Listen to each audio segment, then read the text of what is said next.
I still remember the day the world I knew crumbled.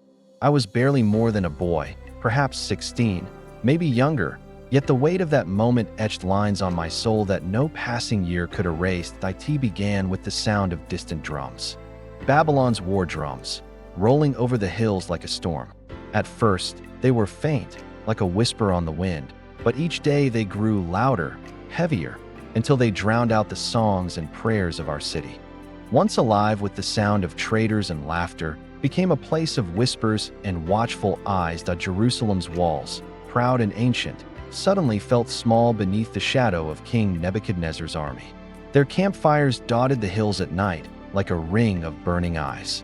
In the daylight, we could see their siege towers creeping closer, their banners red and gold like the tongues of a devouring fire. When the gates finally opened, there was no clash of steel, only the heavy tread of Babylon's soldiers entering in measured, merciless steps.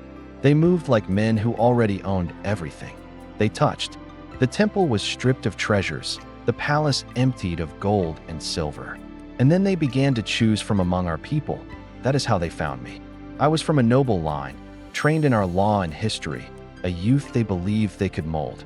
Hananiah, Mishael, and Azariah stood beside me, their faces pale but unflinching. We were friends before that day, but in that moment, we became brothers in a way deeper than blood, bound by the same fate, the same loss. We were told we had been chosen for service in the court of the king of Babylon. At the time, it felt less like an honor and more like a chain.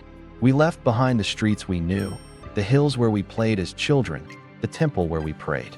Every step on the long road to Babylon felt like a thread snapping between us and the home we loved. The journey was harsh, days under the pitiless sun, nights under strange stars that seemed colder than the ones over Jerusalem. Some captives wept quietly, others walked in a silence so heavy it felt like mourning. I prayed silently, not asking God to take me back, but to give me strength for whatever lay ahead. When we finally entered Babylon, I could not hide my awe. The walls towered so high they seemed to scrape the sky, painted with colors richer than anything I had ever seen. The streets bustled with life, merchants shouting in languages I could not yet understand, the scent of spices and incense hanging thick in the air. Statues of their gods loomed at every corner, their faces carved in stone, but their presence almost oppressive. They told us we would learn their tongue, their literature, their laws, their ways. They would give us new food, new clothes, and even new names. Hananiah would be called Shadrach, Mishael would be Meshach, Azariah would be Abednego. And to me, they gave the name Belteshazzar, but I was, and always would be, Daniel, servant of the Most High. They could change my name, they could take my home, they could dress me in the garments of Babylon, but they could not strip away the covenant I carried deep within my heart. This was the beginning of a life I had not chosen, a life that would place me before kings, in the shadow of lions, in the fire of trials, yet always under the unshakable hand of my God.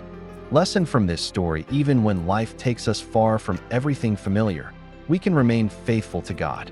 Daniel's capture and exile remind us that our identity is not defined by our surroundings, our possessions, or even the names others give us, but by the covenant we keep with the Lord. True strength is holding on to God's truth in a world that tries to shape us into its image. Now pray with me, Lord. When the world around me changes, help me to stand firm in you. Guard my heart from fear, keep my faith unshaken, and let my identity be rooted in your truth alone. Give me the courage to honor you in every place and season of my life. Amen.